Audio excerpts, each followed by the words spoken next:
Hello friends, मैं हूं एके झा और स्वागत करता हूं आप सबका आज के हमारे इस वीडियो में।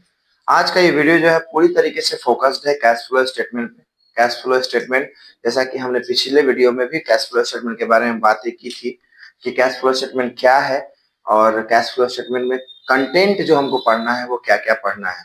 तो फर्स्ट ऑफ ऑल एक बार थोड़ा सा रिकैप करते हैं वीडियो को, कैश फ्लो स्टेटमेंट को। कैश फ्लो स्टेटमेंट क्या है? Cash flow statement is a statement which is prepared on cash basis to check the changes in the financial statement of an organization during two periods। ठीक है, दो accounting period के दौरान, दो लेखांकन अवधियों के दौरान जो वित्तीय विवरणों में जो परिवर्तन कैश बेसिस पे होते हैं, रोकड़ आधार पे होते हैं, उस अंतर को या उस डिफरेंस को प्रेजेंट करने के लिए, उस परिवर्तन को प्रेजेंट करने के लिए, प्रदर्शित करने के लिए जिस स्टेटमेंट का भी हम अ, जिस स्टेटमेंट को हम तैयार करते हैं उसे हम लोग कैश फ्लो स्टेटमेंट कहते हैं। एक बार फिर मैं आप लोगों के बीच बता दूं कि स्टेटमेंट और अकाउंट में फर्क होता है। I am not talking about cash account, I am talking about cash flow statement. Statement और अकाउंट में क्या फर्क होता है? स्टेटमेंट और अकाउंट में बहुत सारा फर्क होता है। स्टेटमेंट जो होता है पर्टिकुलर डेट पे बनाया जाता है, जैसे 31 मार्च हो गया, 31 दिसंबर हो गया, किसी भी लास्ट मंथ के लास्ट में या क्वार्टर के लास्ट में या हाफ ईयरली के लास्ट में आप कैश फ्लो एक स्टेटमेंट तैयार कर सकते हैं। अकाउंट जो होता है वो एक पर्टिकुलर पीरियड के लिए बनाया जाता है, जैसे dash account is prepared for a particular month, particular week, particular year. तो इस तरह से अकाउंट जो बनता है वो किसी खास ड्यूरेशन के लिए बनता है। ड्यूरेशन मतलब एक अवधि होती है, जैसे महीना दिन हो गया, 2 महीना हो गया, 6 महीना हो गया, साल भर हो गया, उसके लिए बनती है। लेकिन जो स्टेटमेंट तैयार किया जाता है वो एक पर्टिकुलर डेट पे बनाया जाता है। सर कुछ एग्जांपल्स देंगे क्या? अकाउंटिंग वाले बच्चे समझ जाएंगे। अकाउंटिंग में टर्मिनोलॉजी होती है, कुछ टर्म्स को समझिए, जैसे ट्रायल बैलेंस। ट्रायल बैलेंस एक स्टेटमेंट होता है, ये एक अकाउंट नहीं होता है। हालांकि उसमें डेबिट और क्रेडिट दोनों होता है, लेकिन वो एक स्टेटमेंट है। The statement which shows the summary of accounts या लेजर, उसको ट्रायल बैलेंस कहते हैं, स्टेटमेंट है। बैंक रिकॉन्सिलेशन स्टेटमेंट एक पर्टिकुलर डेट को बनाया जाता है। उसी जगह बैंक अकाउंट एक अकाउंट है। उसी के बाद आप आ जाइए, बैलेंस शीट एक स्टेटमेंट है। क्या क्या बोला मैंने? Balance sheet, trial balance, bank reconciliation statement, उसके बाद आपको cash flow statement. These are prepared on a particular date, that's why these are called a statement. What is called statement. और अकाउंट किसको बोलते हैं? जैसे आप देखेंगे राम्स अकाउंट, मशीन्स अकाउंट, ठीक है, आप देख सकते हैं। उसके बाद फर्नीचर अकाउंट, ठीक है, investment account, capital account, cash account, ये सब अकाउंट है क्योंकि वो पर्टिकुलर ड्यूरेशन के लिए बनाया जाता है। आई थिंक इससे बेटर एक्सप्लेन नहीं किया जा सकता है अकाउंट और स्टेटमेंट को। समझ गए आप लोग? तो आज हम बात करेंगे कैश फ्लो स्टेटमेंट में। ऑलरेडी समझ गए हैं कैश फ्लो स्टेटमेंट। कैश में सिर्फ कैश नहीं लेंगे, कैश एंड कैश इक्विवेलेंट लेंगे। फ्लो मतलब बहाव, फ्लो मतलब आना और जाना, ठीक है। जैसे देखते होंगे, मैंने आपको बताया था लास्ट वीडियो में भी, गैस गैस जो होता है वो ब्लो करता है। क्या होता है? हवा भी बहती है, तो हवा के बहाव को हम लोग बोलते हैं ब्लो। बट जब हम लिक्विड की बात करते हैं, लिक्विड के बात करते हैं तो लिक्विड के बहाव को हम लोग बोलते हैं फ्लो। क्या बोलते हैं? फ्लो। और हम सब लोग क्लास 11th में जब लिक्विड एसिड पढ़े थे तो हम सब ने जाना है कि cash is a liquid acid. Cash कौन सा एसिड है बेटा? Liquid acid. लिक्विड एसिड मतलब तरल संपत्ति। क्या है? अब तरल संपत्तियों का क्या होगा? ब्लो होगा या फ्लो होगा? पानी का फ्लो होता है, तेल का फ्लो होता है, दूध का फ्लो होता है, ठीक है, कि ब्लो होता है? फ्लो होता है। इसलिए इसको हम लोग बोलेंगे cash flow statement, a statement which shows the flow of cash. अब फ्लो मतलब, अब सर ये फ्लो कैसा हो सकता है? ये फ्लो दो तरीके का हो सकता है। एक होता है इनफ्लो और दूसरा होता है आउटफ्लो। इनफ्लो को कितने नाम से जानते हैं? इनफ्लो को हम लोग सोर्सेस भी कहते हैं। क्या कहते हैं? और इसको हम लोग क्या कहते हैं? यूजेज या आउटफ्लो या एप्लीकेशन। ठीक है, क्या बोलते हैं बेटा? एप्लीकेशन, एप्लीकेशन मतलब कहां कहां पे कैश। अब देखो इसको क्या बोलते हैं, इसको हिंदी में क्या बोलेंगे? कुछ बिहार बोर्ड वाले बच्चे भी देख रहे हैं हमें, अंतर्वाह, और इसको क्या बोलते हैं? बहिर्वाह। मतलब पैसा आ रहा है तो उसको हम लोग बोलेंगे अंतर्वाह, जा रहा है तो बहिर्वाह। ध्यान से समझिएगा, बहुत आसान हो जाएगा और हेल्पफुल होगा वीडियो आपके लिए अगर आप ध्यान से इसको देखेंगे। देखिए और क्या है इस चैप्टर में, मैं आपको क्लियर कट बता दूं, इस चैप्टर में आपको ना प्रॉफिट देखना है ना लॉस देखना है, ना आपको ये देखना है कि बिजनेस कितना ग्रो कर रहा है। आपको बस ये देखना है कि फिनेंशियल चेंज जो हुआ है हमारे स्टेटमेंट बैलेंस शीट का या अकाउंटिंग स्टेटमेंट्स का, तो उसका उसमें कैश एंड कैश इक्विवेलेंट का क्या रोल है। The concept is that, the concept is one कि आपके बिजनेस के जो फिनेंशियल स्टेटमेंट्स हैं उसमें कैश एंड कैश इक्विवेलेंट का क्या रोल है और उसका क्या इंपॉर्टेंस है। You just have to see this. You don't have to find out the profit and loss. You don't have to find out the depreciation. You don't have to find out the trial balance. You just have to find the change of financial statement due to cash and cash equivalent. समझ में क्या आई? चलिए बहुत अच्छा। अब आगे बढ़ते हैं। सर इसमें कितने एक्टिविटीज से हम जानेंगे? इसके ऑब्जेक्टिव्स के बारे में हमने लिखा था लास्ट वीडियो में, हमने इसके ऑब्जेक्टिव के बारे में पढ़ा था। ठीक है, लास्ट वीडियो में हमने इसके, तो आइए आगे बात करते हैं। इसमें हम लोग objectives of cash flow statement के कि क्यों तैयार किया जाता है। इस दुनिया में कुछ भी व्यर्थ नहीं है। अगर कैश फ्लो स्टेटमेंट तैयार किया जाता है तो उसके कुछ ना कुछ ऑब्जेक्टिव्स होंगे, कुछ ना कुछ उसका गोल होगा कि आखिर ये क्यों तैयार किया जाता है। तो कैश फ्लो स्टेटमेंट तैयार किए जाते हैं, उसके कुछ रीजंस मैंने यहाँ पे लिखे हैं। इसको आप अच्छे से समझेंगे, कोशिश करेंगे समझने की, तो आपको लगेगा कि नहीं ये क्यों बनाया जाता है। तो सबसे पहला जो इसका ऑब्जेक्टिव है वो है helpful in finding cash position. हमारे कैश के रियल पोजीशन को ये शो करता है। अगर हम कैश अकाउंट बनाएंगे ही नहीं, कैश अकाउंट से थोड़ा रिलेट करते हैं, तो हमें कैसे पता चलेगा कि हमें कहां से पैसा आया कहां से पैसा गया। तो कैश अकाउंट को ही एक समराइज्ड वे में हम स्टेटमेंट के तौर पर लिख रहे हैं। समझ रहे हैं ना? मान लीजिए कि कोई मैथमेटिकल कैलकुलेशन आप करते हैं प्रैक्टिकली, उसी को आपको अगर लिख के बोले कि सारे स्टेप्स को लिखो, तो आप वो जो कैलकुलेशन का आंसर जो लास्ट में आप लाते हैं वो आप स्टेटमेंट के फॉर्म में भी ला सकते हैं। तो वही चीज ये है, कैश अकाउंट का ये इस तरह से आपको स्टेटमेंट फॉर्म है, बाकी कुछ नहीं है। कहां से पैसा आया कहां से पैसा गया, तो एग्जैक्ट आपका फाइनेंशियल सिचुएशन फिनेंशियल पोजीशन इससे पता चल जाएगा। तो इससे आपको फाइनेंशियल जो पोजीशन है कैश पोजीशन आपको सही तरीके से आप इसमें देख पाते हैं। Useful in cash management, cash का मैनेजमेंट आप कर पाते हैं। अगर आप पोजीशन समझ जाते हैं कि मेरे पास, हाँ अभी मेरे पास 1,000 रुपए ही है, 10,000 आया था, 9,000 खर्च हो गया, 1,000 ही, तो अब आप उस हिसाब से आप मैनेज करेंगे कि आपको 1,000 रुपया कितना दिन मैनेज करना चलाना है, ताकि फिर जब 10,000 रुपया आएगा तो आप मैनेज करेंगे। ये मतलब आम परिवारों का भी बात कर रहा हूं मैं, क्योंकि इसमें होता क्या है कि अगर आप कैश बजटिंग सीख जाते हैं, कैश प्लानिंग सीख जाते हैं, कैश की फंडिंग कैसे होती है क्या होती है, कहाँ से आता है कहाँ जाता है, इस सब चीजों के बारे में अगर आप निर्णय करना सीख जाते हैं तो आपका जो है वो मैनेजमेंट सही रहता है। तो कैश मैनेजमेंट में आपको हेल्प होता है। तीसरा है helpful in cash budgeting. Budgeting, budget, budget समझ रहे हैं ना, एक वर्ड है बजटिंग।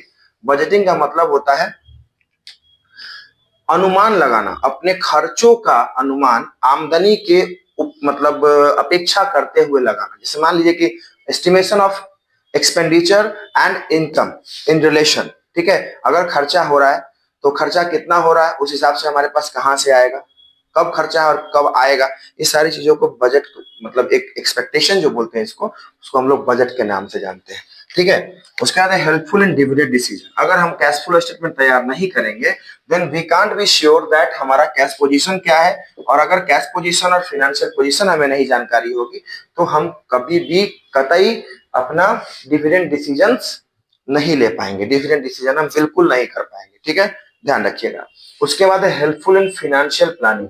फाइनेंशियल प्लानिंग करने में हमें हेल्प करता है, वित्तीय नियोजन करने में। अपने चैप्टर आप बीएसटी में भी एक पढ़े होंगे फाइनेंशियल मैनेजमेंट। तो फाइनेंशियल मैनेजमेंट में आपको 3 डिसीजंस पढ़ने होते हैं, फाइनेंशियल डिसीजन, डिविडेंड डिसीजन और इन्वेस्टमेंट डिसीजन।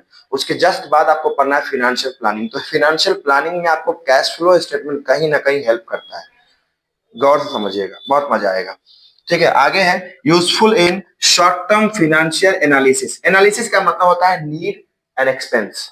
मान लीजिए वो कितना खर्चा, अगर एनालिसिस का मतलब होता है putting the situation in different consequences. आपके पास जैसे मान लीजिए कि आप ऐसे देखते होंगे ना, क्रिकेट मैच में भी पिच का एनालिसिस होता है। तो पिच का एनालिसिस होता है तो क्या बोलता है कि यहाँ पर प्रोजेक्टेड स्कोर ये है, यहाँ पर पहले बैटिंग करने वाली टीम ने इतना जीता है, बाद में बैटिंग करने वाली टीम ने इतना जीता है, बैट्समैन के लिए आसान होगा, बॉलर्स के लिए आसान होगा, वो पिच का एनालिसिस है। तो कॉन्सिक्वेंसेस है जो कुछ फॉर्मर इवेंट्स को देखते हुए फ्यूचर का प्रेडिक्शन कर रहे हैं, समझ रहे हैं, इसको एनालिसिस के नाम से जानेंगे। तो कैश फ्लो स्टेटमेंट आपको फाइनेंशियल एनालिसिस में असिस्ट करता है, ठीक है। यूजफुल की जगह आप असिस्ट भी लिख सकते हैं, assist in short term financial planning. उसके बाद है आपको helpful in ascertaining cash flow from various activities. बहुत सारे एक्टिविटीज से आपको कैश फ्लो को असिस्ट मतलब एसेस करता है। तो आपको कितने जगहों से कैश फ्लो स्टेटमेंट जो बनाते हैं ना, तो किसी भी बिजनेस में, किसी भी एंटरप्राइज में जो कैश फ्लो स्टेटमेंट बनता है, तो कैश के रोकड़ के आने के और जाने के तीन सोर्सेस होते हैं, ऑपरेटिंग एक्टिविटी, इन्वेस्टिंग एक्टिविटीज और फाइनेंसिंग एक्टिविटीज। उस पर बात करेंगे हम लोग आने वाले वीडियोस में, नेक्स्ट फर्दर वीडियोस में। तो helpful in ascertaining cash flow from various activities, बहुत सारे एक्टिविटीज में से कैश कितना आएगा और कैश कितना जाएगा। The meaning of cash flow, flow का मतलब आना और जाना दोनों। जब मैं इनफ्लो बोलूं तो आएगा, आउटफ्लो बोलूं तो जाएगा, लेकिन सीधा फ्लो बोलूं तो फ्लो का मतलब कुछ भी हो सकता है, आ भी रहा है जा भी रहा है, ठीक है, कुछ भी। तो इसलिए ये आपको उसमें हेल्प करता है। तो कैश फ्लो स्टेटमेंट बनाने का कुछ ऑब्जेक्टिव्स आपके सामने हैं। आपको कैश फ्लो स्टेटमेंट बनाने के ऑब्जेक्टिव समझ में आए, और थोड़ा सा कैश एंड कैश इक्विवेलेंट को भी समझ लेते हैं। कैश एंड कैश इक्विवेलेंट क्या होते हैं? कैश एंड कैश इक्विवेलेंट जो होते हैं, इसके कुछ नाम दिए गए हैं इसमें। देखिए, पहला है कैश इन हैंड, दूसरा है कैश एट बैंक, और तीसरा है मार्केटेबल सिक्योरिटीज, लेकिन शॉर्ट टर्म। ध्यान रहे, मार्केटेबल सिक्योरिटीज का मतलब वो securities, securities are the piece of paper which certifies your ownership in something. किसी चीज में आपका ओनरशिप शो करने के लिए, जैसे मान लीजिए कि आप 1 करोड़ की प्रॉपर्टी खरीदते हैं, तो उस प्रॉपर्टी को तो आप लेकर नहीं ना चल सकते हैं माथा पे, उसका एक पेपर होता है, उस पेपर में आपका ओनरशिप ट्रांसफरिंग का पूरा टर्म एंड कंडीशन होता है, उसी को हम सिक्योरिटी के नाम से जानते हैं, ठीक है। तो हो गया treasury bills, current investment and commercial papers, ये आपके कैश एंड कैश इक्विवेलेंट में आते हैं। सपोज करिए हमको किसी आदमी को 10,000 रुपया देना है, मेरे पास कैश नहीं है, मेरे अकाउंट में पैसा है और वो अभी 1 महीने के लिए लॉक है, ठीक है, तो हम अगले को चेक लिख कर दे देंगे, वो भी कैश एंड कैश इक्विवेलेंट की तरह काम करेगा। अगले को मैंने चेक लिख के दे दिया कि 1 महीने बाद जब सब कुछ सही हो जाएगा बैंक से, तब जाकर के आप पैसा निकाल लीजिएगा, ठीक है। तो वो एक कैश एंड कैश इक्विवेलेंट के तौर पे काम किया, ठीक है। ये कहीं ना कहीं एक बिल है हमारे पास, कमर्शियल पेपर, हमारे पास कोई कमर्शियल बिल है जो हमने किसी को लिखा था, और वो जो है वो आया। अब वो बिल हमारे पास आया तो हम उस बिल को अपने पास रखे हुए, हमको उसको भुनाना है, एक सर्टेन डेट के बाद हम उसको डिस्काउंट कराएंगे बैंक से। लेकिन उससे पहले हमको जरूरत पड़ गई पैसे की, तो हम जाकर के किसी को बेच दिए वो बिल, हम उससे पैसा ले लिए, बेचान जिसको एंडोर्समेंट कहते हैं, वो क्लास 11 के टॉपिक में आप ऑलरेडी पढ़ चुके हैं, बिल्स ऑफ एक्सचेंज के बारे में। तो कैश एंड कैश इक्विवेलेंट हो गया। इसमें आपको कैश एंड कैश इक्विवेलेंट में समझ में आया होगा बहुत कुछ। आइए अब बात करते हैं कैश फ्लो स्टेटमेंट कितने तरीके से बनाया जाता है। 3 तरीके से बनाया जाता है, उसके ऊपर हम लोग बात करेंगे। कैश फ्लो स्टेटमेंट जो बनाया जाता है उसके 3 तरीके होते हैं। बनता एक ही स्टेटमेंट है, लेकिन हम पहले उसको टुकड़ों में अलग अलग सीखेंगे। पहले ऑपरेटिंग सीखेंगे, फिर इन्वेस्टिंग सीखेंगे, फिर फाइनेंसिंग सीखेंगे, और तब तीनों को असेंबल करेंगे। याद होगा आपको, फाइनल अकाउंट जब हम पढ़ते थे तो पहले हम ट्रेडिंग अकाउंट बनाते थे या मैन्युफैक्चरिंग अकाउंट बनाते थे।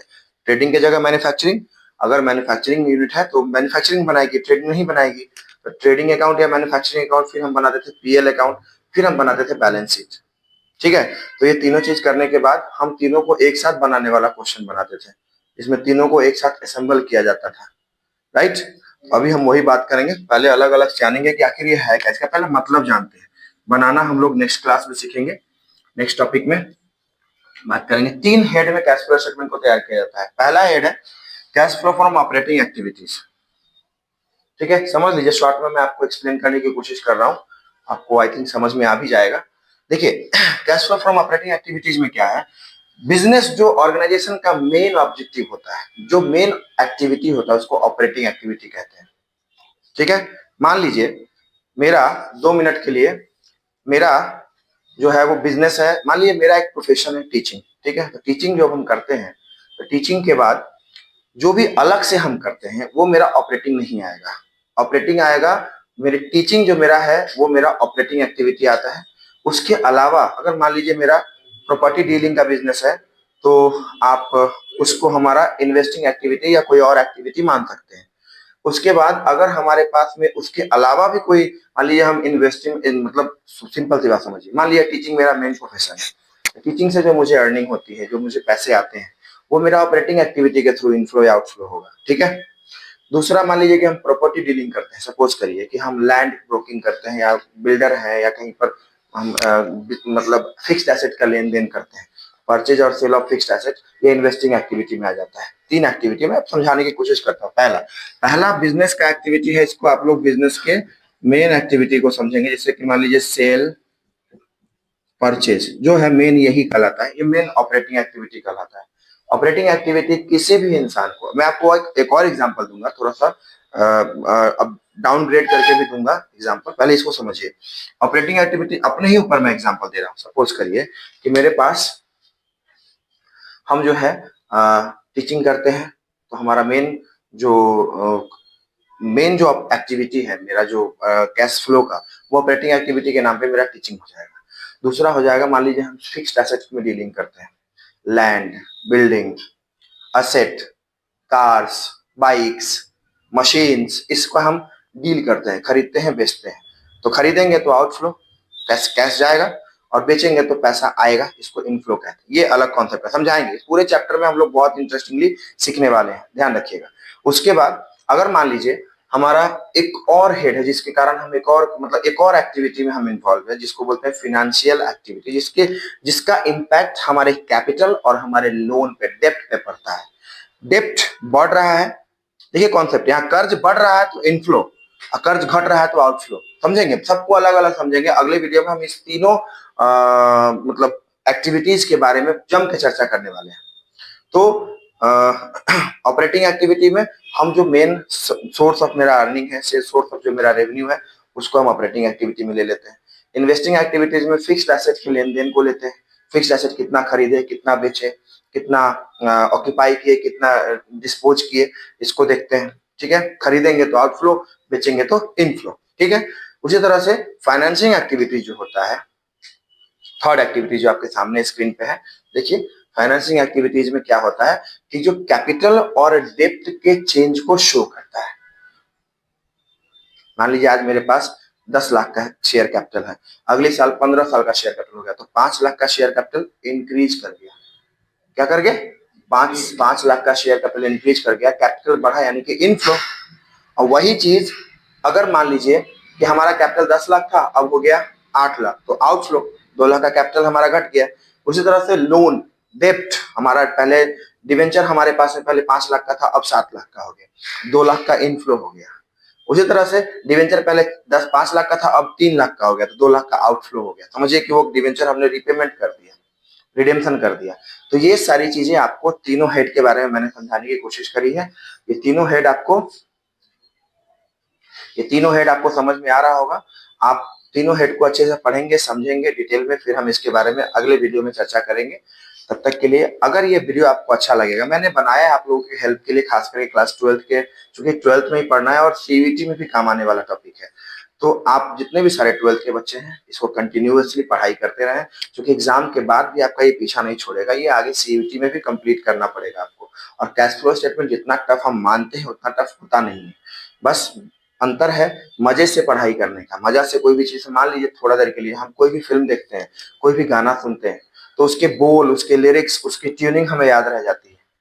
5 साल पहले देखी हुई फिल्म भी हमें याद रहती है, क्यों? क्योंकि हमारा सब कॉन्शियस ऑफ माइंड, हम उस पूरे फोकस के साथ उस मूवी को, उस सीन को, उस पर्टिकुलर चीज को हम ऑब्जर्व करते हैं। लेकिन पढ़ाई करते समय हम उतना अटेंशन नहीं दे पाते हैं। जो बच्चा देता होगा उसको याद रहता होगा, 5 साल पहले भी पढ़ा हुआ चीज, जो फ्रेश माइंड से आपने बचपन में सीखा है, क्या बताइएगा आज तक आप भूल पाए हैं? नहीं भूल पाए। लेकिन जब आप जैसे जैसे बड़े होते हैं, 11th 12th जो होता है ना, 10th 9 10 11 12, खासकर आपका ग्रेजुएशन का 3 साल, ये 5 7 साल जो होता है, ये बहुत अटेंशन और फोकस मांगता है। इसमें डिस्ट्रैक्शन जहां आएगा वहां आपका सब विलुप्त हो जाएगा। ध्यान रखिए, अपना ध्यान रखिए, और अपनी पढ़ाई का पूरा ध्यान रखिए, क्योंकि ये सब टाइम फिर दोबारा लौट के आने वाला नहीं है। बोर्ड्स हर साल आते हैं, अगले साल फिर आएंगे, लेकिन आपके जूनियर बच्चों का आएगा। तो keep trying, keep learning, and keep supporting us. Channel को जरूर सब्सक्राइब कर दीजिएगा, बेल आइकन को हिट कर दीजिएगा ताकि आने वाली जानकारी आप तक, आने वाली वीडियो की जानकारी आप तक पहुंचे। और शेयर कर दीजिए अपने मित्रों के बीच में इस वीडियो को, ठीक है, ताकि सभी को, जो भी लोग कॉमर्स बैकग्राउंड से रिलेटेड है और कैश फ्लो सीखना चाहते हैं, उनको इसका फायदा हो। मिलते हैं आने वाले वीडियो में, तब तक के लिए थैंक यू, जय हिंद।